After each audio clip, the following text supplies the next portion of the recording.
Flesh and blood. Thanksgiving edition. Welcome back, everyone, and today we're doing something a little bit different because we know we've got a lot of listeners over in the United States, and we know all of you are about to be celebrating Thanksgiving, hopefully maybe around about the time that you hear this. So rather than do sort of one of our more strategy, tournament report, that kind of thing episodes, today we wanted to do a special kind of Thanksgiving episode to look at all the things we're thankful for and link that back into Fab.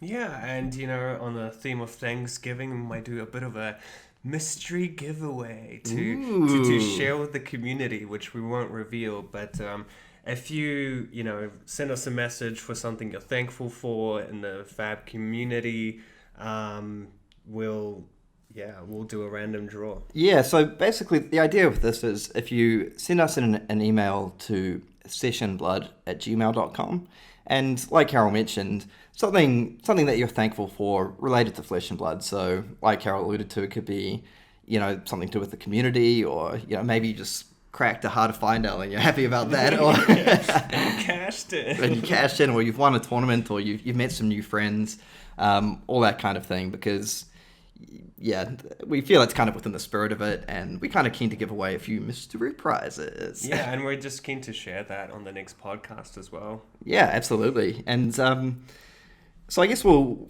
kick things off for things we're thankful for. I mean, first of all, I guess we're thankful to all of you, our listeners, all of our original supporters from the very beginning when we had sort of 20 or 30 people listening to us. And, so thank you to all the people who supported us from the start. And of course to all the new listeners tuning in who, we see on like Facebook and Reddit and stuff, who give us some comments, give us some feedback, tell us what we can do better, or just basically sending us messages saying you enjoy the podcast. That really is the motivation for us to keep doing this. Yeah, definitely. And it's nice seeing that the audience is growing and that people are actually enjoying and learning something from what we just mess around talking about random things. So it's definitely good to see that. Yeah, sometimes we talk a bit of nonsense, but hopefully you enjoy it anyway. And I guess we should give a shout out to Channel Fireball for sort of giving us a bigger platform to connect with some new viewers and write some articles, produce more content, that kind of thing. Yeah, definitely. And all the I feel like they've contributed a lot just recently to help growing the game, because Channel Fireball gets hundreds of thousands of views each month, I believe, and just having all those eyeballs on Fab, people just being like, oh, what's this new game they're featuring? It's pretty cool. Definitely. And all right, so I guess one of the things I'm quite thankful for in relation to Flesh and Blood is the community aspect on maybe sort of a more like personal level. Is I feel it's given me like a really good opportunity, not so much to reconnect with friends because hanging out with them anyway, but just giving another shared interest that we're all able to take part in. So people like, I know I'm probably going to forget some of my friends here and people will be mad, but like Carol, my co-host, like Tom, Rohan, we got like Mark overseas, Mark Henderson, shout out, like my friend Antonio, Callum, Chris, Jordan, like all you people, and I know there's a ton more, sorry if I've forgotten, but like a lot of my friends from back in high school, we played a bit of Magic and we connected through there. As we mentioned on the podcast before, we used to have our own personal pro tour when a new Magic set came out, and we'd go away to a batch, and every sort of holiday home, we call it batch in New Zealand, and play a whole bunch of drafts and games.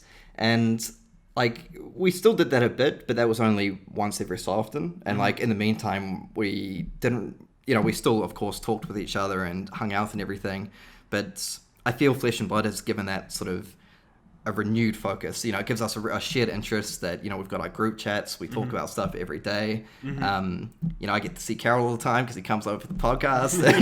Yeah, that's true.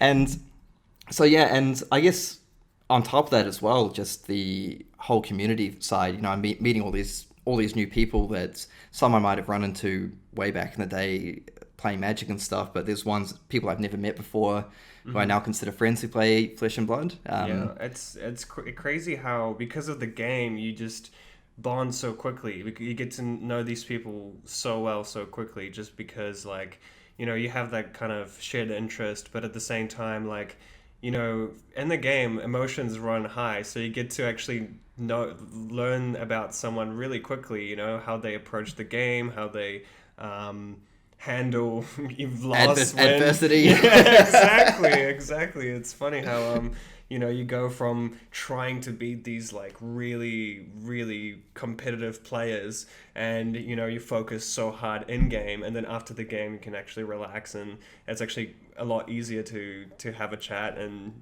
have something to talk about. Yeah, definitely, because I feel I'm a bit notorious from even back in our Magic days that, you know, I take losing pretty hard sometimes, and I'd be a good sport. I try to be, but like at least when we're playing amongst friends on like our own little pro tours, like I'll lose a game and I'll just look absolutely gutted. Like, yeah, the funniest is, yeah, I mean, especially in the more variance-based games, Kieran would just get so mad. You know, and it's kind of funny at first, and then you kind of get a bit worried, being like, is everything okay? Usually I kind of just like, I just look furious, and I kind of stand up and I like walk away for about a minute or so, and I come back and I'm like, oh, sorry about that. That was a really good game. Yeah. But yeah, and it's true, because like these people who you just sort of initially treat as other competitors basically in a tournament, and then, you know, you go to your local armories or you play them through, you know, if you have COVID restrictions, playing sort of tabletop simulator leagues online. You know, these people, you might have friends you've actually never met before, and then you get to go to a tournament and you get to catch up with them. I know there's a lot of people like that in Flesh and Blood. I know, I think one example is a kind of funny one is Kiki down in Wellington, local New Zealand player. I remember initially I totally forgot this, but when I was trying to get an Eye of Ophidia from Arcane Rising, I was just basically messaging everyone. Everyone was posting on the things being like, hey, you selling this? And I kind of forgotten that I had messaged Kiki, and then, you know, we got to chatting through group chats and TTS, and then I finally got to meet them down in Wellington when I went down there. And I remember later on we were talking this group chat, and I was referencing I used to message people, and Kiki told me, it's like, yeah, you meant, like, the first time I ever heard from you is just this totally random, I posted about opening an eye on Facebook, and this random dude from nowhere was like, hey, you selling that? How much you after for eye? But I feel that's just one of many examples. Like, I know other people we've spoken about on the show before, had on the show. I think Kale's a really good example. Someone we met going down to Palmerston, which is a city in New Zealand. We went to like a Road to Calling event down there. And we sort of had heard of Kale, this like Master Guardian player. But then once we sort of had this 7-hour car ride there and back and staying in the same sort of motel, it was good fun. I feel by the end of that, I was like, this guy's pretty crack up. Share a lot of stories. Yeah, now, you know, Kale's giving me tips on my baby. So he's has 2 daughters himself. So it's good to share some knowledge outside of Fab as well. Yeah, and there's just like, that's why I really like, another thing I'm thankful. Yeah, speaking about being thankful, just I know I already mentioned the community, but things like, I know the founder of the Fab page, Winway. I know he hosted he's hosted like fundraisers to help get people to go down to nationals. Yeah, that's true. I know Jacob Pearson, who one of the top ranked players in the world. He organised a fundraising blitz tournament at one point. I think Winway and a number of other people contributed prizes, and that was for another local player in New Zealand whose, you know, his laptop was just not up to scratch playing TTS. So Jacob like organised this tournament, donated a bunch of cards and everything, and, you know, we managed to raise enough money to buy a new laptop for this guy. And I was like, this is awesome. Like, how cool is this? That was like just real like good feels all around. Yeah, and I unfortunately we're not super connected to some of the overseas scenes, but, you know, I've seen people on Facebook posting things like, I think one was Adam Johnson as well. Sorry, I might have to double check that name. But who, you know, I've seen him post saying, if anyone new to the game wants a new deck or wants new cards, just send me a message and I'll send you something to play with right off the bat. That's and awesome. And I just see so many examples of that all the time. People are like helping each other out at armories, lending people cards, sending out free cards to people who need them. So yeah, that's something I think we should all really appreciate in this community. Yeah, definitely. And it's good to see that as the community grows, it kind of keeps that that approach of, you know, just having each other's back, and it does get competitive, but just remembering that it's a game that we actually enjoy playing, and it's a game that it's actually surprisingly fun to lose in. Like when you do lose, you do kind of, there's a lot to learn from it, and there's a lot to kind of pinpoint on your mistakes, rather than being like, I just got completely unlucky. Yeah, because it's interesting you bring that up, because I saw there was a post on Facebook asking people's favorite thing about Flesh and Blood recently, and I know Matt Rogers, the #1 ranked player in the world at the moment, had that incredible 13-0 run at Nationals, and he actually said that one of his things he enjoys in Flesh and Blood is losing, and you're kind of thinking, what? Maybe it's a guy who doesn't lose that often, so it's like a novelty to him. Or yeah. But his logic behind that was that Flesh and Blood, like you said, when you lose a game, that actually allows you to drill down and look at all your mistakes and see what you might have done wrong. Yeah. Because, like you mentioned, in games, like, we don't want to hate on Magic too much, but everyone's had those Magic the Gathering games, if you're a Magic player, where you draw one land. And what are you learning from that? Hey, draw more lands. Learn to play.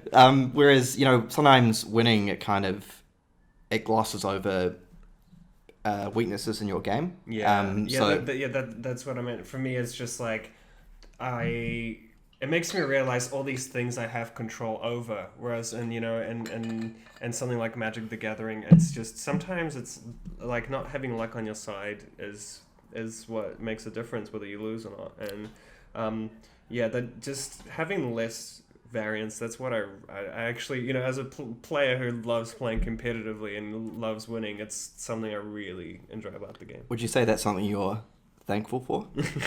Yes. That's something I'm thankful for. But on another note, I think another thing I'm thankful for about the game is having a company who creates it, who is not just sort of purely driven by profit. Obviously, they want to make money because they put all the years of time and effort into this game. But I think we can see a lot of the moves they've done is they're gamers themselves, and they respect the gameplay experience, and they want people to have like quite a good, to feel good about playing. And you can see that in sort of the organized play prize support. When the game was extremely young, they held like these 10K callings, so these prizes with $10,000 tournaments.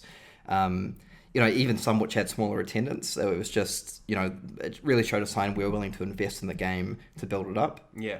And also, I remember seeing things like them sort of giving sort of shout outs or thanks to local game stores or like content creators and stuff who have like supported the game for quite a while. I remember like last Christmas, for example, they sent out sort of cold foil heroes to people who'd been like making videos, or like local game store owners who supported it from the start. All that sort of thing. They had the Blitzathon event recently where they invited sort of a lot of people in to share in their first birthday, which I thought was really cool. Which really awesome. Carol attended and lost his only Blitz game in. But just stuff like that, it shows that they're sort of keeping an eye on the community, and they care about what we care about, which is about having an awesome gameplay experience and the game succeeding. Yeah, it's very community driven, which is awesome to see. On another note, what I'm really thankful for is also having that outlet for, when I'm working or when I'm driving or something, I can always just kind of doze off and think about strategy and start, kind of put my over analytical mind into that space where I can just like theory craft and just come up with stuff to put together, rather than just be like sitting there bored, not knowing what to do. Like I can sit in a room, by myself comfortably with nothing to do and just like think about like theorycraft in my head for hours and hours. It's kind of like, if any of the listeners out there have seen Queen's Gambit, the new Netflix show about chess, it's really cool. But no spoilers, but there's scenes where she's the main character looks up at the ceiling and just pictures games in her head, and like sort of is visualizing how it goes about. That's Carol. He's like, now if I play this and I put this in it, I can do that. But when I'm like at work and I'm just doing kind of tasks and stuff, I can just kind of zone out and Yeah, but I know what you mean as well, because sometimes I feel this might be something that a lot of our listeners do as well. Like, I'm just sitting there doing whatever, like maybe watching TV or chatting to people, and you just have this idea for a deck, or like someone mentions a card or something, and I mean, your brain starts whirring. You're like, wait a second, what if, it's kind of like that meme where you're drawing, having all the pins and lines in between all these different things. And then, I'll just jump on my phone or jump on my computer, load up FabDB, and I just start building this deck. That was me today. I was doing some work, and I was just thinking about, like, Last Ditch Effort is just such a good card. And then if you combine it with Ranger, who fatigues real easily, and you set up this kind of Ranger control build where you, have all these annoying arrows that you just churn out. You have a bunch of traps, you have a bunch of defense reacts, and you just sit there and just slowly fatigue over the course of the game. And then at the end, you just hit them with a double Last Ditch, followed by, I don't know, maybe some kind of an arrow, or even Ravenous Rabble for 5. It's poor man's Last Ditch Effort. Yeah, so. Exactly, it is. And that's just all these cool things in Fab. I know, going slightly off topic, I feel like there's been a couple of conversations here and there recently about some people complaining that the game's a little bit linear. Yeah. And, I don't want to call people out by name or anything, because I feel that's not what we should be about. But I think there's definitely extra levels to this game where, like, yes, like certain decks may do fairly similar things at times, but there's, like Carol just mentioned, Ranger Control. Like, I know, like, there's that's something Sasha was thinking about a little while back. Yeah. And but it's one of those things that, like, if you put your mind to it and just think, what's something that people aren't doing, I'm going to give that a go. And often there might be a viable strategy in there somewhere. Mm-hmm. And actually, and that just reminds me of one thing I wanted to say is we were talking about how we appreciate how good the community is and everything. And I think that's something that's important to maintain, and we should all keep that in mind when these, like, Facebook discussions pop up, because there might be people who are new to the game who, they might have some complaints that we feel aren't quite valid. Mm-hmm. But I think if we want the game to grow, it's good to be as welcoming as possible. So, if someone posts something that, like, Fab's boring and it's all linear, rather than attacking them and being like, oh, it's just because you're a noob or something, then, like, it's nice to just sort of acknowledge their point and say, I disagree. I see what you're saying, but I disagree because of X, Y, Z. And to be honest, like me, I remember when I was getting into the game, I felt that as well. It was really hard to adjust to kind of a board position where nothing really sticks, I mean, now we have a Mechanologist and you have the potions and stuff, but other than that, nothing really sticks to the table. You're just kind of blocking and, blocking, attacking, and it just kind of, to me at first it did seem like a linear. I'm not gonna disagree. It was only when I really started to want to win and, like, not realizing why I was losing some games, and it just felt a bit I lost because I draw a bunch of 2 blocks when I could have drawn 3 blocks and blocked this attack and stuff. But then slowly I feel like the kind of simplicity turned into a huge complexity once I kind of started realizing about all the kind of that you're kind of you feel a bit constricted. You feel constricted by the 4 cards. You feel constricted by having nothing in play other than your equipment and weapons and stuff. But you find maneuvering in that feeling of constrictedness. I don't know how to explain it, but that's when you're kind of like, you're operating within somewhat of a narrow confines in a way, but you can expand that out into so many different lines of play. Yeah, exactly. You could say, therein lies an underlying intriguing dichotomy in Fab. Is that too much, or? Ooh, Mr. Big Man. But yeah, and exactly. So that's one thing. As well, I think it's important to recognize that, like, it is frustrating for a lot of players who are getting quite into the game, but aren't able to play in their local scenes for things like COVID restrictions, or if like your local game store doesn't support it, or you're struggling to find games on Tabletop Simulator. like all those sorts of things, like particularly here in New Zealand, we're very lucky because we're able to play in-person tournaments, and there are other areas of the world, but I can totally see that, you know, if you're only getting to play a few games every so often, and then it's like hard to learn different strategies, and like you play online against someone and this warrior player just gets 2 counters on their Dawnblade and it feels like there's nothing you can do. Like without being able to play a bunch of games in a row and get to learn that, it is frustrating. So it's basically whilst I disagree with a lot of the complaints about Fab, I think it's important to come back keep an open mind and come back, like, you know, reply to people in a respectful way. The idea is not to like prove them wrong. It's the idea is not to shut them down. It's to sort of explain why you think they might be wrong so they can get back into the game. Like there's no, like, it's kind of a net loss to the game if you win the argument and this person never plays Fab again. So yeah, that's true. But yeah, we kind of wanted to focus the Thanksgiving on a bunch of kind of new tools that we got from Crucible of War, actually. Yeah, so we thought a fun thing that we could do is that Carol and I might just go through each of the classes and say, you know, if I was Brute this Thanksgiving, what were some of the cards I'd be thankful for from Crucible of War? I'm Ryder, I'm thankful of this. So basically we thought what would be fun is we'd just go through each of the classes one by one and just give maybe like 1 or 2 cards or like a general theme that that we thought was cool and that we were interested in. So yeah, talking about Brute, Kieran, actually, sorry, just one final thing before I jump into Brute is I'm just going to say I want to give a big shout out to all the local game stores who have, I might have mentioned that already, but who have supported Fab.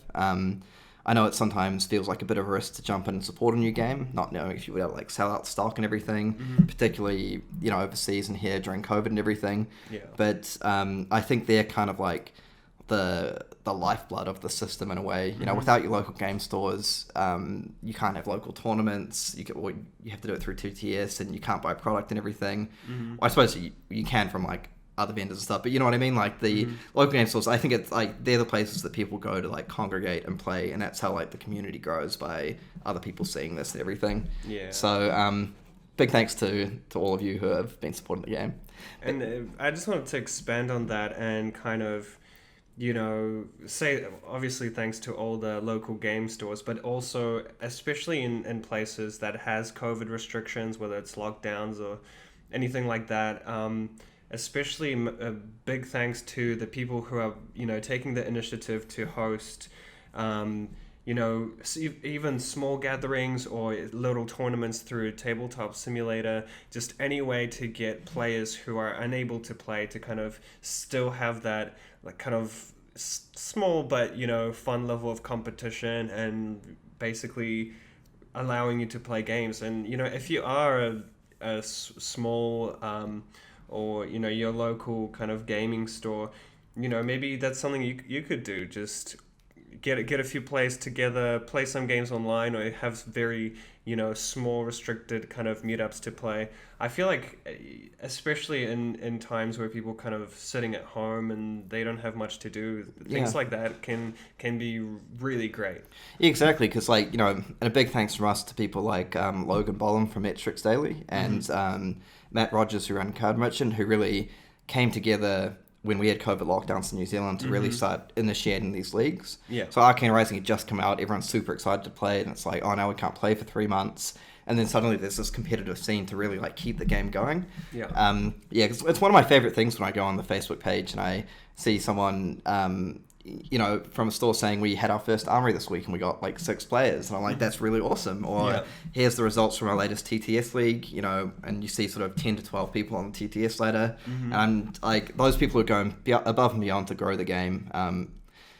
All of you, you're awesome. Keep it up. Yeah, and at the end of the day, you know, like a draft is optimal with 8 people. If your restrictions are like 10 or less people, then that's perfect. Yeah. All you need is you to host it and 8 other people, and you got yourself a great night of Fab lined up. Yeah, then Fab is back on the menu.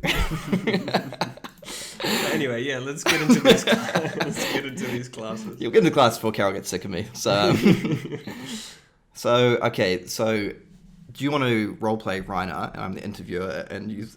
No, we're not going to do that? Okay. You're pushing it. Okay. You're pushing it. Okay, so Rainer, what is probably the card or the cards that you're most thankful for that you got from Crucible of War? I like smashing things. I do a lot of smashing for work, whether it's smashing down floors or smashing down paint onto canvas. So the It's Arc stretched, but I'll allow Smash, Arc Smash has been, kind of like a nice little oasis in the desert of dash control for me. Yeah, no, honestly, Arc Smash is the card that ultimately made me play Brute at New Zealand Nationals because there was a lot of dash mid range as well and dash control, and those decks just felt totally unwinnable on Brute beforehand, and then along comes this tool, a gift, a gift from the Fab Gods to actually be able to compete in those matchups. So I think that's a really good choice. Yeah. What about yourself? For my one, I actually Beast Within's pretty cool, but I'm having these flashbacks to where I lost in the semifinals because I played a Reckless Swing and discarded a Beast Within and lost the game. And bear in mind, I feel like I may have ultimately lost anyway, but that was kind of a sad way to go down. And for the newer players, sorry. Reckless Swing, Arc Smash basically lets you roll a die and a 6-sided die, and you destroy any number of items that is of the value of the roll, halved rounded down. So basically, if you roll sort of a 5, you destroy 2 chambers. You destroy 2 chambers, and that's the way to go. And I know one of your favorite cards is the old Gambler's Gloves as well. Yeah, I feel Gambler's Gloves, in my opinion, is the strongest addition to Brute from Crucible, and I think it's obviously a very powerful equipment that anyone can use. It is a bit of a double-edged sword for Brute because other people can start gambling as well. But yeah, going back to the interaction of Reckless Swing and Beast Within. Yes. So Reckless Swing is a defense reaction that... 0 cost one? Yeah, 0 cost defense reaction that when you play it, you have to discard a card. And so you discard at random as well? Yeah, discard a card at random. And if that card has 6 or more attack, it deals 2 damage to your opponent. And what does Beast Within do, Kieran? Oh, well, Beast Within. Now, isn't that a funny story? So Beast Within is really cool because it's a yellow card, costs 3/6 power, but it's really using it for the effect it has on the card. So if it would be put into a graveyard anywhere other than the combat chain, so for example, discarding to Reckless Swing, you banish the top card of your deck and lose 1 life. And if that has 6 or more power, you put it into your hand. Otherwise, you keep repeating the process. So often that's really cool with... cards that, there's a lot of Brute cards that have discard as a cost. Mm-hmm. So if you have, 3 cards in hand, you can pitch one, play your card that has a discard cost, you discard the Beast Within, and then you're getting a 6 power card that you can put into your arsenal for the next turn. Mm-hmm. So with cards like Reckless Swing as well, you can Reckless Swing, which requires you to discard a card, but then you get it back from the Beast Within. Unfortunately, when I played it, I was on 1 life and I had 2 cards left in my deck. Both of them, I knew they did not have 6 power or more. So what actually happened is I blocked with a Beast Within. My opponent played Routes, which is a warrior attack reaction, which returns a blocking card to your hand. And like we always say, if you're going to make mistakes, it's good to learn from them. What I should have done is responded to that Routes by playing the Reckless Swing then and there. Mm-hmm. Instead, I kind of was thinking, all good. Beast Within, I've got 4 6 power cards in my hand. Beast Within comes back, it's a 1 in 4 shot at losing. All good. It's fine. And then, lo and behold, I shuffle up my hand, my opponent rolls a dice, and it's Beast Within, and I'm like, okay. You take, and because there's no more cards that in Kieran's deck that have 6 or more power, 6 or more attack, he basically takes infinite damage. Yeah. So I took infinite damage. I shook my opponent's hands and I said, "Unlucky." Variance. Yeah. So actually, I feel like the card I'm going to look at is Massacre instead because Beast Within, it's good, but whatever. So Massacre is a red 3 cost attack and Brute that has hits for 6. Massacre is really cool because it's got 2 abilities. So if you've already discarded a card with 6 or more attack this turn, it gains +2 and Intimidate. So what that means is if you're playing Rhinar, you would have already got one Intimidate from your hero ability, and then Massacre's going to Intimidate another card and hit for 8. Mm-hmm. But on top of that, if it's discarded to pay the cost of a brute attack action, it intimidates as well. Mm-hmm. So basically that means you're getting a double Intimidate, one from your Massacre and one from your hero ability. Mm-hmm. So things like Alpha Rampage, you can get the Dream Hands, where you play like a Barraging Beatdown, which is like a 0 cast on attack action that intimidates a card from their hands.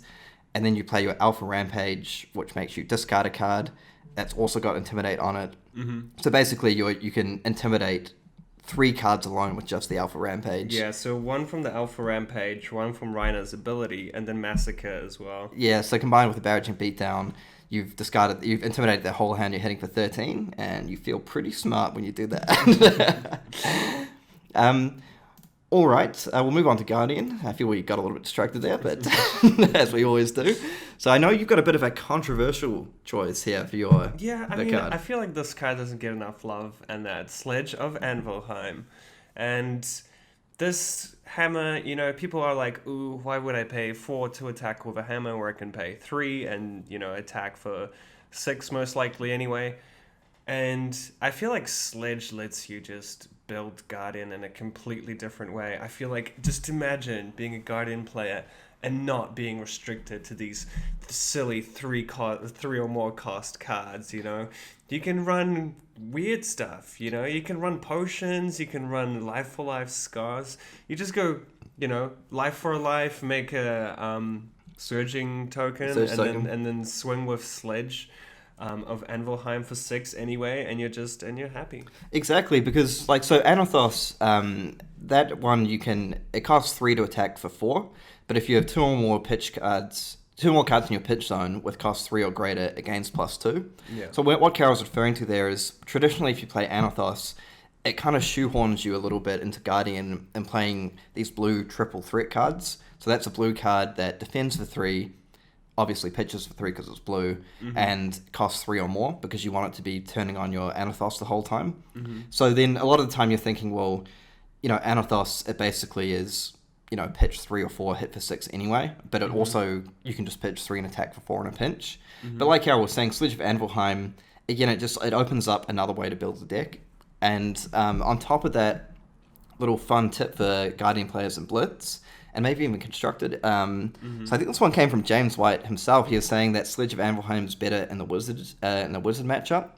I believe the reason for that is because you're playing Nolra and Robe a lot of the time. Mm-hmm. So what that means is you don't have tectonic plating to be able to use, you can't sort of chuck away one resource to generate a surge token from your tectonic plating. Mm-hmm. So say with Anathos, if you pitching 2 blue cards to attack for 6 against a Wizard player, you're having to pay 2 for your Bravo ability and then 3 to attack, so you've only got 1 resource floating. Mm-hmm. Whereas, and also those restrictions we mentioned, whereas Sledge of Anvilheim, you can pitch 2 blue cards, attack for 6, and have 2 resources floating, which is actually really significant over the course of a game against Wizard. Mm-hmm. It's kind of like keeping up that 2 resource shield versus Wizard. But what I wanted to say about Sledge is, what if you're playing Phlox? Flock of the Featherwalker, you get a Quicken token, and then you whack him with Sledge twice. Yeah, actually, because that's a really good point. Something goes unnoticed. Sledge of Anvilheim is not once per turn. Yeah. So you just whack him with the Sledge. So we're thinking maybe like a Crazy Brew Time Snap Potion Sledge deck, where, just... No, I'm talking Life for Life's Phlox. I'm talking... It's pretty out there. It's pretty out there, but... maybe you got your Flock, your Energy Potion, your Quicken token from Flock, your Energy Potion down, your Time Snap, you attack like 3 times for 6 with your Sledgehammer. Yeah, but I do have a idea for a list that basically, still uses these big attacks like Crippling and stuff, but chances are your opponent is going to slap an Unmovable in their arsenal. That's when you punish them with these tiny attacks like Scar for a Scar, Life for a Life, into your Sledge, and then you just conveniently pitching your Cripplings and your Blues, to the bottom. Yeah, so for players out there, if you're looking to lose your next Armour event, Carl's got a deck for you coming soon. I'll release the list short. And my ones for Guardian, I know there's some of these big new attacks, things like Righteous Cleansing and Mangle. So basically, those are these 4 to 7 cost guided attacks that hit for a ton of damage with on-hit effects. But I think the two cards that are really cool, Towering Titan and Stamp Authority. And I know we've just talked about how, like, Sledge, you don't have to play all these, like, 3 or more blue cards, but if you are playing the traditional Anathos build, which I think a lot of the time you do in matchups, these are just really cool. So Stamp Authority, it's an aura. So if it costs 3, it's a blue card, blocks for 3. When it comes into play, if you have 2 or more cards in your pitch zone with cost 3 or greater, your hero gains 1 intellect until the end of turn. And also it's got an extra ability. When it's in the arena, attack action cards effects do not trigger when they hit. So you can use it as basically a way to get a 5-card hand, and maybe 6 if you have a card in Arsenal. But also that secondary ability is quite cool. You know, if you're playing a Guardian Mirror, for example, their Crippling Crushes or Mangles aren't going to hit against Ranger. I was thinking, Guardian can finally beat Ranger. Yeah, against Ranger, all of their arrows won't have that on-hit effect. Things like Red in the Ledger, for example, which means you can only use 1 action point your next turn. Against decks like Ninja as well, things like Whelming Gustwave, which when it hits, it draws a card. Even ones like Torrent of Tempo, which when they hit, they gain Go again. It just there's all these like little interactions where, and also things like Command and Conquer, which destroys, if it deals damage, destroys your Arsenal card. So if you're playing, you play the Stamp Authority, you draw up to 5 cards, you've got your Crippling Crush in Arsenal. If they play a Command and Conquer, you have the option of just taking 6 damage, and you're like, no worries, mate, it's all good. And Towering Titan, of course, again, it's just another blue card that costs 3 or more, so it has all those good interactions. But it costs 9, which is a lot, obviously. But it means at the beginning of your next action phase, it reads, destroy it, and your next Guardian attack gains +8. And I know people are probably thinking, like, that a lot of the time that's too much to play. But it's really good for just getting over these decks. Like, if you're a little bit hidden in life and you just want to one-shot them, or even having the option on turn 1, if you draw 4 blues and one of them's Towering Titan, like, there's not much better setup than playing a Towering Titan on turn 1. And I think that was something that was kind of annoying in a Guardian, because obviously you have to run a lot of blues, because, you know, your stuff costs a lot, so you have, you know, a lot of the time you're running like 40 blues in your list, and it happens that you draw 4 blues. And this is a perfect example where drawing 4 blues is actually great, because it gives you a really good turn. So it kind of gives Guardians some more versatility. Yeah, exactly. So that's and the thing is as well, it just lets you play good blues that do something. So you might be running, like, Guardian might have to run these like blue attacks that hit for 5 or something because they happen to be blue and they cost 3 or more, and like those are fine in a pinch. But when you've got like cards that actually do something really good, that's pretty cool. Alright, if we move on to Mechanologist, now I think I'll let you start this I can start this one. Yeah. Okay, for this one I'm a little bit torn. You know, I'm in 2 minds, because I feel the 2 cards that I'm kind of thankful for in this one, kind of for opposing strategies. So the one that I actually really like probably the most is the Plasma Barrel Shot. And I know it probably doesn't seem that good at the moment, and I feel a lot of people feel like it's not worth it, because your Teklo Pistol and your Induction Chamber are better. But your Plasma Barrel, so that's, you know, it can attack once per turn. You can remove a counter to attack with it. And as an action, it costs 2 to put a counter on it, which with Go again. And it has X attack, where X is equal to 1 plus the number of times you've boosted this combat chain. The reason I really like this card, though, is because it really pushes Dash in a different direction. Because as someone who's played a metagame where things like Dash Control and Dash Midrange, through like the power of Teklo Pistol and Induction Chamber, have just been there for so long, I like the idea that this gives players another tool, particularly in formats like Blitz, which are lower life and a lot quicker.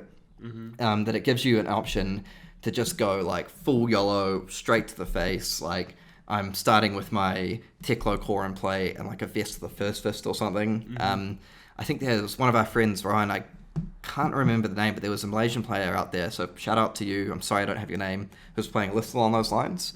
And I like the idea that you really get that payoff for going like full boost. You know, you put your counter on your Plasma Barrel turn 1, maybe you set up your turn a little bit, and then your next turn, you just throw out like 4 or 5 boost attacks, and then shoot for 6 at the end with the Plasma Barrel Shot. So the other card I was thinking of was the I know there's a few good ones like Mechanologist Shockwave, just not a good blue card. But Plasma Purifier, which just, in the opposite direction, if you wanted to go back to like the full dash control or something like that and really grind people out, or even play it in like mid-range dash with stuff like High Octane, which gives you multiple action points. And so Plasma Purifier is a 2-cost item that basically you can pay 1 to put a counter on it, and when you remove it, your pistol gains +1 attack on turn. So if you have multiple induction chambers, or you play High Octane and have like 4 action points, you got 2 purifiers out. Suddenly you shoot for like 4 times 4 at the end. Yeah, it's pretty great. Yeah, but anyway, I'll throw it back to you. Yeah, for me it's the high speed impact. It's just, Zipper Hit is probably my favorite dash card, Mechanologist card. So having just more of these 1-cost, powerful on-hit effect as well, of these cards, and it just sets up that dominate, and I like the fact that it's kind of finishes off this perfect chain of going, high speed impact, and then like a throttle or something. What was the other one that gives dominate? Pedal to the metal. Yeah, pedal to the metal. You kind of set up the dominate into another dominate. So high speed. So it's basically a 1-cost 4-power attack with boost, and with that on hit, your next attack gains dominate. Yeah, and it's cool because it just it gives more boost options to dash, whether you're playing mid range or if you want to play like a full aggro version with cards like Maximum Velocity, which require you to boost 3 times in a turn. Before that, just felt like near impossible to get off. But when you've got cards like 3 red Zipper Hits, 3 red high speed impacts, 3 red 0 to 60, you've got 9 red cards that cost 1 or less. It actually allows you to get off these big combos. Yeah, exactly. So it feels like you're going somewhere. So merchant, what are some merchant cards you're thankful for? I quite like Cavdane Trader of Skins. It's probably my favorite card. It's I think that's just a unanimous favorite card from the merchant class. So yeah, and it's thank you. But talking about Cavdane, it's funny hearing people being like, oh, this card is made for Ultimate Pit Fight, even though I feel like it doesn't actually do that much in Ultimate Pit Fight, because one person loses a life, one person gains a life. It doesn't really affect the game state that much, other than But I guess one thing is, like, if one person's way high life, they lose a life and everyone else gains 1 life. Because then if a hero... Oh, wait, no, so it is like, if a hero has more than any other hero, so if you've got like 5 players and 2 are on high life, it drains them for 2, and it gives everyone else... Oh, wait, no... any other hero. It's just the top. Oh, okay, yeah. Ignore me. Sorry, I'm not a pit fight specialist. The merchant, I think that's just kind of a cool deck to play around with. You can make like a blitz through and construct a list and go for these drain strats. Oh, going to one of my favorite classes. Yeah, and speaking about merchant, I want to give a shout out to Callum Giddens, who twice now I've told him I've got this new spice, come give me a game. So he jumps on to give me a game. And he settles into like a 45-minute thriller where I'm playing Cavdane. And it's just like, oh, bro. Just a quick blitz game, bro. Just a quick blitz game, and then we sit there and it's, turn 45 and I'm draining for 1. And like, I lost both of them. Like, I lost both of them pretty clearly. And it was like probably clear with about like 15 minutes to go that I was going to lose. But we played it to death. Okay, so Ninja Crucible of War. Now, I know you, like, originally I was kind of like the ninja player of our group. Kadachi Kieran, they called me. And by they, I mean, I call myself that. But you've taken a bit of a shine to Ninja recently. Yeah, because I'm a person, if I believed, if Fab had a Zodiac sign, there's 2 types of people, Those who don't mind having cards that block for 2 in their deck, and people who really do mind having cards that block for 2. Like, the reason I do play Brute is because all my stuff blocks for 3, and it's just great, I can just sit there, block up whatever I want, and I love that. And then I pick up a deck like Ninja, and I'm like, I have to attack. I can't even block. I can't block. Yeah.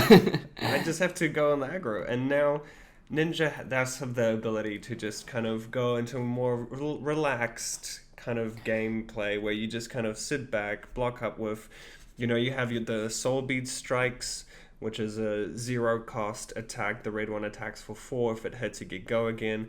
And it blocks for 3. And it blocks for 3. And Torrent of Tempo. There's been a lot of hate from, I feel like, the Ninja community from these new cards being like, oh, these aren't that great. I feel like these cards are great. They're amazing. Yeah, Being able to block for 3 is so good. and they're really good on blitz as well. I find, and on top of that, one thing you mentioned is before I felt Ninja, you were either like full aggro playing like 10 or 11 red cards, 10 or 11 blue cards in a constructed list, and just hoping for the best, or you were full control. Whereas now those new cards kind of open up potentially a middle ground path. Yeah. So you can go even, and also if you want to go aggro, you can go even more aggro and run all these red line attacks. Yeah. Yeah, one thing, I mean, I quite like, I mean, obviously Ira got brought into constructed blitz play with Crucible of War, which is, and it's been dominating, as we kind of alluded to in our recent podcast. But I think the kind of cards, the card I really like is the one we actually got to spoil for Crucible, Heron's Flight. So that in Fine Center, because I think it's cool that they've got that evasion built into them. Yeah. So Heron's Flight, if you combo it with Crane Dance, it is a 0-cost red card, base attack 3, and if you combo it, it gets +2 attack, and you can choose attack or non-attack action, and it can only be defended by cards of the chosen type. And there's a lot of matchups where that like basically gives it unblockable. Like for Wizard, for example, they run 0 attack actions. Ninja, they might run like Plunder Run, I guess, as their only non-attack action. Yeah. But like pretty much they've got none. If they block with Plunder Run, you're pretty happy. Yeah, so stuff like that and Fine Center, which has like evasion built in as well. I think it's cool that Ninja got those tools. And like, I guess a bit of a shout out to Zephyr Needle. It's kind of all good too. Which got a lot of hate when it got released, but has actually come through pretty well. And Benji, we'll leave that for another day. Okay, Azalea. Now, I know I feel a bit boring naming a weapon again, but I feel, maybe I'll name 2 cards, like a weapon and one other card. But the one thing I really like about Redliner is, again, it was a card that was a bit underappreciated at the start, because it seemed like, well, Death Dealer, for 1 resource, you get to put an arrow into Arsenal and draw another card, and it just seemed like such good value. But Redliner, the fact that it's 0 cost to put a card into Arsenal, you've started seeing these blitz decks out there that play their pitchless Ranger. You can play like an entire game without pitching. Without pitching what? Yeah, like honestly, you can play like you play like sort of 30, 35 red cards, and you just place things like Searing Shot, which is a 0-cost arrow, hits for 4, with a on-hit effect of an extra damage. Ridge Rider Shot, basically another 0-cost, 4 attack. You Scar for a Scar, Ravenous Rabble. Basically, you just play like a ton of these 0-cost red cards and a bunch of 0-cost red arrows. And you can just run out like 3 or 4 attacks a turn for 0 resources. Yeah. And red line aggro. Yeah, like the name, the name just gets kind of a hint. It's like LSS they're trying to tell us something. I think. So I think that would be like my main one, because again it opens up a whole other strategy. Yeah. But the other one is, I mean, I want to say Feign Death, but I don't know. I'm just gonna go with Remorseless, because it gives Ranger another big arrow with kind of a little bit of evasion. So like a 1-cost arrow that hits for 5. If it's put into Arsenal face up, it gains defense reactions, can't be played from Arsenal to Remorseless Chainlink. And also if it hits, each time they play an action card, they lose 1 life their next turn. So it's just like another sort of 1-cost 5-power arrow with a good on-hit effect plus a little bonus. So like it's super annoying, I feel, on Azalea, where you set up this huge arrow, you go like, like take aim to give it +3, a Nimblism to give another +3, and then you dominate out a red and ledger, and they play like a red unmovable and block of 8. Yeah. And you're like, my whole turn, I've got through 3 damage, or probably no damage because I block with a card from hand. Yeah. Whereas Remorseless like really gets around that, and yeah, and it kind of punishes people for it just kind of makes it clunky for their turn, because then they're stuck with that defense react and Arsenal, so they can't, cycle that through. And yeah, for me, I really like the traps. They're just so unique, and I feel like they're not getting enough appreciation yet. I was talking about my Ranger control, but I feel like my Blitz Ranger. Another strong controllers. contender for Armory. Hey, I'm gonna rock it on the next Armory, and we'll see how we go. Hopefully, we'll wait with the release of this so people don't know my strategy. Yeah. Yeah. Okay, I'm gonna commit now. I'm gonna say this now. I'm gonna run 6 traps. And Blitz Ranger control. And Blitz Ranger control, and I'm gonna go for I'm calling it now. Yeah, so there's 3 different traps. You can maybe just look them up so we won't go through them all. But basically, their abilities, when you play a trap from Arsenal, it's like a defense reaction. And you can only play it from Arsenal. Yeah, you can only play it. Pretty major point of major downside.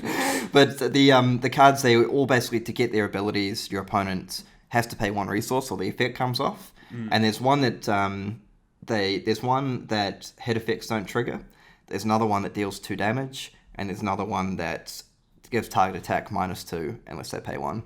So yeah, the traps are interesting. There's definitely a bit of a divided opinion. I don't love them. I can't wait to play round 1 against Chaos Ranger Control. Now moving on to one of my favorite classes, actually, and a class that I've long held a dream to just break the meta and come up with a super cool deck, and of course it's Runeblade. And I think my, again, 2 favorite cards, like 1 card and 1 sort of equipment. I think the big one, as Viserai Runeblood, I am thankful for Bloodsheath Skeletor. Because Bloodsheath Skeletor, it's just so good. It's just so good. It gives Runeblade this extra. It lets you go like full tank mode by giving you another piece of equipment so it's got temper, so you can block for 2 with it initially, and then either block again to have it destroyed or use its ability. Its ability is just really good. It lets you destroy it, and it means your next non-attack and attack action costs 1 less for each rune chant you control. Yeah. So as you can imagine, there's so many situations where that just comes in extremely, extremely powerful. Like playing with anything like Arknight Ascendancy or Ninth Blade of the Blood Oath. You then get double discounts because those get reduced by 1 for each rune chant you control. So being able to go things like destroying your Bloodsheath Skeletor and playing Oath of the Arknight, assuming you have a rune chant or 2 and playing Oath of the Arknight into Arknight Ascendancy for free for paying 0 is just so good. Like you can block with 3 cards and then hit them back for 8 damage with Dominate for 0. Yeah. Or with Ninth Blade, you can hit them back for 13 or whatever. And the other one, actually probably my favorite card from there, that would go into your deck is Meet and Greet. Because I feel it just ticks so many boxes. I think Hayden was talking about this recently when we had him on the podcast. A 1 cost 4 power attack that if it hits, it creates a rune chant token. And if you have doubt or deal arcane damage this turn, it gains go again. So that means like if you open up with a first attack that has go again, like a Scar for a Scar, and they let the 1 rune chant through, suddenly your Meet and Greet is a 1 cost 4 attack go again that if it hits, create a rune chant, which is just so good. And also, even if you just have 1 rune chant in play, you can play Meet and Greet, and that's basically forcing your opponent to, even if they have a 4 blocking defense reaction, they still have to pitch a card to turn off the go again and use something like a Sync Blow. So you're getting 2 cards out of their hand for a 1 power attack. Yeah. So I think that really helped out Runeblade by giving them extra options. And your one, again, one of my favorite cards, but you can have this one. Yeah.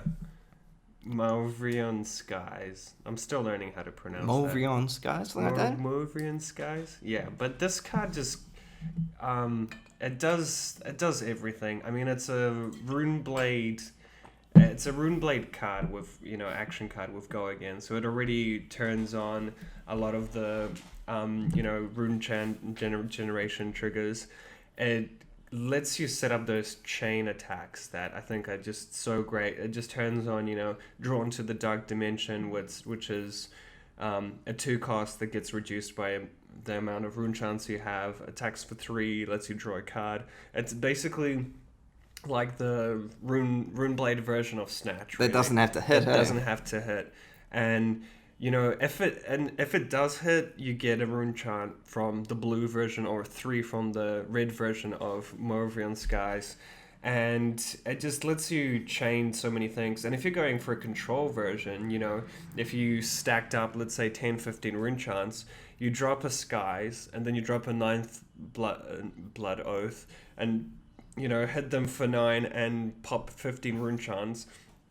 And then you can go into something like a meet and greet and then weapon swing as well, you know? It just lets... Basically, it's the kind of glue that I feel really brings Runeblade together. Like, before you had Lead the Charge, which isn't even a Runeblade card. Yeah, exactly. Which kind of, like, let you kind of chain off these reactions. Because at the end of the day, you know, I think Runeblade works best when you do play a huge, probably like 4 in arsenal card hand, when you do stack up those rune chants for each particular trigger. And I mean, this card just lets you go off. Yeah, and I think you're totally right, because before there was an issue where you'd have these like sometimes 3 or 4 card hands that was super clunky. So you might have like something like a Spellblade Assault or a Spellblade Strike, basically just like these attacks that don't have go again. So all you're doing is making 1 rune chant and attacking for 4. Whereas Move Around Skies really lets you string together these really cool turns. So like Carol mentioned, you play the Skies, then you play Runeblade attack action, so you're generating a rune chant from your hero ability, which then may reduce the cost of your next Runeblade card. And like combined with stuff like Mordred Tide, it just really... It smooths out bad hands and it makes good hands like really good. So now moving on to Warrior. I've never been a big Warrior player, so I'm just gonna drop the card. What am I not thankful for? Well, I am not thankful that Spoils of War got printed, because Spoils of War, so at 1 cost, a Warrior action gives your next attack this turn +2 and go again, and your next weapon attack. And when a weapon you control hits this turn, create 2 copper tokens. So Spoils of War, it just seems really good. It's like another Warrior's Valor. It's like another Warrior's Valor, basically, with like an additional effect on top of it. So we've seen Warrior players often run something like 1 cash-in their deck. Just in case. Yeah, so that's a 4-cost card that draws 2 cards with going in, and you can just destroy 4 copper tokens to play it for free. So your Spoils, like, not only are you worried about like all the Dawnblade effects hitting and everything, but if your opponent Spoils of War and hits you twice, then the copper, you know, they can get cash in. And Spoils of War, it's even better than Warrior's Valor because it gives you guaranteed go again that your attack doesn't have to hit. So it just makes blocking against Warrior even more of a nightmare, because you know, they pitch a blue, attack for 5 with their weapon. If you block with 3 cards, then they follow up with like a Command and Conquer or a Lightning Strike or a Statch. And saying that, we have seen a little bit on the pages that people are struggling with how to beat Warrior and how to block it. So that's something we might address at a later date, because there definitely are ways to play around that. If you're losing to Warrior, do send us a message, and we'll address it. Yeah, definitely. If you have any questions, help you beat Warrior. Yeah, if you have any questions about Warrior, talk to us. You know, having lost to a Warrior in the semi-finals, you could say I'm the expert at how to beat it. No, but in all honesty, there's a few sort of simple tricks you can do to make your Warrior games a bit better. So if you are struggling, let us know and we're happy to help you out. But yeah, Spoils of War, that's the card that I feel is like really up to the power yet again on Warrior. And you had a bit of a slightly unusual one. Your card that you I really like Twinning Blade, because I like doing pretty random stuff in Flesh and Blood. Let's be honest. And I was thinking of Warrior the Ranger Control. the Ranger Control, the go against Sledgehammer Guardian. So this is a card I really like it because it lets your Dawnblade attack 3 times. You know, just that's true. I feel like it's a great card because imagine a turn. Right? You have your bolters up, you have a Twinning Blade in hand, and you just drew it alongside an Iron Song Determination. You have a Steelblade Supremacy in your arsenal. You play the Iron Song Determination, which is a yellow card, 0 cost, gives your weapon +1 and dominate. Till the end of turn. Until at the end of turn. And then you play a Steelblade Supremacy, which gives your weapon +2, it costs 1, and whenever your weapon hits, you draw a card, right? And then you swing in with that. and your opponent is like, ooh, I don't know what to do. I'll just, block with a card from hand, use a defense reaction block from arsenal. And then you glint or something. I don't know. Maybe you had a Spoils of War as well. You give it a go again. And then you go in again. And then they block that up. And then you Twinning Blade. And then you attack for the third time. And you keep on drawing cards. Keep on attacking. So what Carol's getting at there, I felt you got a little jumbled on the way in your excitement. But basically, because with Warrior, if you... your Dorinthia means your attack has to hit for you to go again. So it gives Twinning Blade two kind of strengths there. Like the first is that if you attack for like 7 with all those combo things Carol mentioned, or 6, and they block out 6, you can play Glint the Quicksilver, which is an attack reaction that gives your weapon go again, and you can play Twinning Blade. So then this means that your weapon can now attack again without having to rely on Dorinthia's ability. And so that's one option. The other option is, you hit once with go again on your first time round, and then you hit with like your Dorinthia ability, allowing you to attack the second time, then you crack your Refraction Bolters, use Twinning Blade, and you attack for a third time. And how often are you going to get that off? We'll see, but dare to dream, people. Yeah, and my point was that, because your attack got blocked up the first time, your Dorinthia's ability hasn't triggered yet, which allows your weapon to attack again. So if you do have a go again and use Twinning Blade, it lets your weapon attack twice more. So, I'm not really explaining that well, but basically it lets your weapon hit 3 times. Yeah. And because your weapon gets pumped from the Supremacy and Determination, then, your weapon is attacking for 6 each time, and that's without any other pumps. And you're drawing cards, and your weapon's got Dominate, so it's just basically impossible to block after the first hit, and can do some crazy stuff. Yes, basically I chose the Warrior staple card that is universally acclaimed, and Carol's chosen the controversial Twinning Blade. It's a great card. But in saying that, I've heard some of the developers like Twinning Blade, so it's there's something to it there. And moving on, last but not least, Kano, the Drakai of Aether wizard. I am a mighty wizard with my Crucible of Aether. Anyway, sorry. Now, honestly, just like...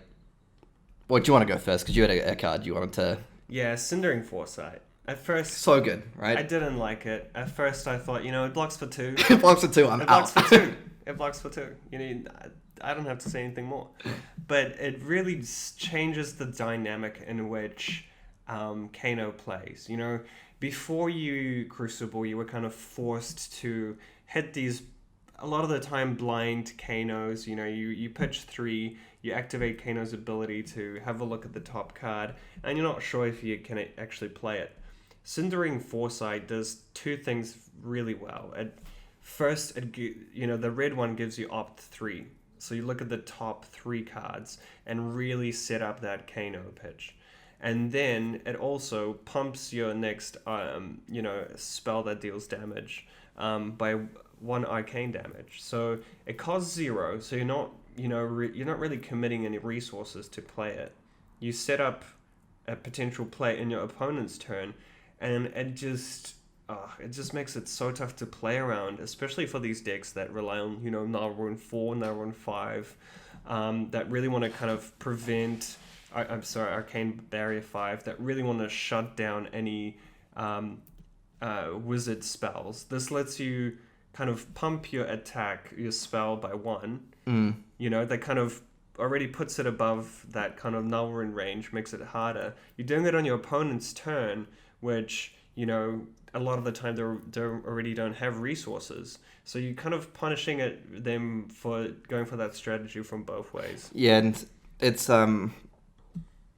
being able to play it from Arsenal is an instant to get around things like Command and Conquer as well.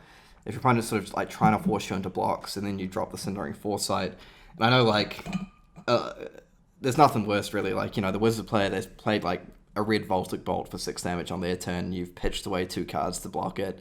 And then you're like thinking like, what do I do? And you decide to pitch 1 more card to attack with like your weapon or an attack action. So often, you might have like 3 resources are before, and you're like, all right, come on, don't let them hit on Kano, don't let them hit on Kano. And they're like Centering Foresight, you're like, they're definitely hitting on Kano. And it's got +1. So it just really smooths out. It gives you another card you can play at instant speed. It buffs your damage. It lets you opt. It does everything you want it to do. And it turns on Chain Lightning. It turns on Snapback. Yeah. It turns on a lot of these other kind of play as an instant cards from Crucible. Yeah, and I guess mentioning that, I mean, I'm not going to pretend to choose one card. I'm just like, thank you, LSS. You did it. They printed a lot of really cool Wizard cards. I think stuff like Chain Lightning, Gaze the Ages, and Snapback. They just gave Wizards so many tools to succeed. And I think they were probably a bit concerned about the potential strength of Wizard, which we can see in some of the new Null Rune equipments. So by that means things like Visiotronic Model in Dash, which is an equipment, a headpiece with Null Rune 2. Sorry, Arcane Barrier 2. The old Skull Horn in Brute with Arcane Barrier 2. Things like that. So just running through these, I think those are 3 cards that just really, I mean, obviously the equipment Metacarpus Node as well, but the 3 cards I mentioned, which I'll just run through briefly, I feel they are just perfect for what Wizard wants to do, and they really smooth over some of the gaps that Wizard players were finding back in pre-Crucible of War. So Chain Lightning, like Carol mentioned, 1-cost yellow card. You can play your next Wizard non-attack action this turn as though it was an instant, and if you have played another Wizard card this turn, it deals 3 damage to each opposing hero. So that's really cool for, if you're trying to chain away combos with things like Centering Foresight, or you're pitching things to Kano. Like being able to pitch to Kano, banish a damage spell, then you can sort of play that damage spell from your hand. Then you can play your Chain Lightning that you've banished with Kano for 3 damage, which allows you to then play another damage spell from your hand. And another common combo with Chain Lightning for people who might not be aware of it is with Snapback. So Snapback, the red copy, 1 cost, deals 3 damage. If you've arcane damage. If you played another Wizard card this turn, you can play Snapback as though it were an instant. So one little trick you can do with Chain Lightning is you can do something like pitch a blue card, use your Crucible of Aetherweave, and then you play Chain Lightning. But before Chain Lightning resolves, you can then play Snapback, because Snapback reads you've only had to play a Wizard card, not actually resolve it. So the way that works is you play your Chain Lightning while it's on the Chain Link, but before it resolves, you play your Snapback. So then the Snapback sees that you've played Chain Lightning. Well, you can play it as an instant because it sees Chain Lightning. So then it deals 3 damage. Then your Chain Lightning kind of sees that you've played a Wizard card this turn, and then it hits for 3 damage. And then you can play another Wizard spell if you want. Yeah. So it's just like a little sort of mini combo that hits for a lot of damage that's like quite easy to pull off. And even if it doesn't deal damage, strips cards from your opponent's hand. So that was quite a complex chain reaction there. But let me ask you a question to really put you on the spot. Okay. What if you play Chain Lightning, right, before it resolves, while it's still on the chain, you snap back. Okay. And then... No, that doesn't work. Never mind. We think like a Stir the Aether Winds or something? Or... I was thinking like Aether Flare in there somehow, But the Chain Lightning has to resolve for you to play that spell. Yeah, so, maybe just stick to Brute and the Trap Ranger. Ranger control it is. Yeah, but and stuff like, I mean, you mentioned Aether Flare, so that's another kind of cool thing with Snapback. You can pitch 1 blue card, play, activate your Crucible of Aetherweave, play Aether Flare, threatening 4 damage, and for each damage it hit, it gives plus damage to your next Wizard spell. So it really puts your opponent on the spot, because if they just decide to take that 4 damage, you can follow up with a Snapback for 7. So suddenly for 3 resources, you've dealt 7 damage with 2 cards. So Snapback, I feel, really just opens up a lot of cool little options for the deck. Potentially like 11 damage, right? Because the 8th... Oh, yeah, sorry. No, because it's 4 on the 8th. Oh, yeah, it is 11 damage. Yeah. Jeez, maybe I should leave the math to you. I'm thankful that Carol's here to check my mistakes. And the final card is Gaze the Ages, which just a perfect Wizard card all around. 0 cost, blue card, so it's got that 3 resources to use your Kano. It's got opt 2, so you can just play it if you really need to. But the awesome part about it is if you've played another Wizard non-attack action this turn, put it back into your hand as it resolves. So that's awesome. So like if you banish it with Kano, if you've played another wizard spell already, you can just play Gaze to opt 2. So you can set up your next Kano activation, and then it comes back to your hand, which you then use the resources to pitch the Kano. So it basically, you know, quite a lot of the time it might just be like a blocking or a pitch for 3 card, but it's just a blue card that has a lot of extra utility tacked onto what it does. That's really cool. Yeah, so I guess that's it for the heroes. I mean, Shyana, just a cool card. You can play all these cool decks with it, but much like Merchant, not too many Shyana cards out there. Maybe Talishar the Lost Prince, but yeah, I guess that's everything. We've maybe gone a little bit longer than we thought we were going to. Yeah, and I guess I'm just thankful that each class has a lot of different paths to take, you know, with just Welcome to Wraith and just Arcane Rising, you were quite limited to the core strategy of your lists, whereas now even with Blitz now there's a lot more heroes, there's a lot more ways to go with those heroes.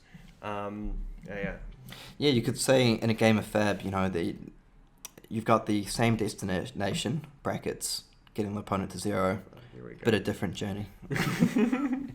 Different journey, same destination. You can play things like Ranger Control, you know? You can really push the envelope there. Yeah, I mean, like, you know, like Carol has told us, or kind of implied, there's so many new ways to lose with that. You play Gogan Guardian. We say this, then I'll probably get smashed around one of an armory, and then... Yeah, I'll keep you guys updated. You know, I'm going to play it in the armory tomorrow. I need to check if I have all the traps, actually. There's a lot of traps I need to put in. It's a trap! I think the dig might be a trap, but...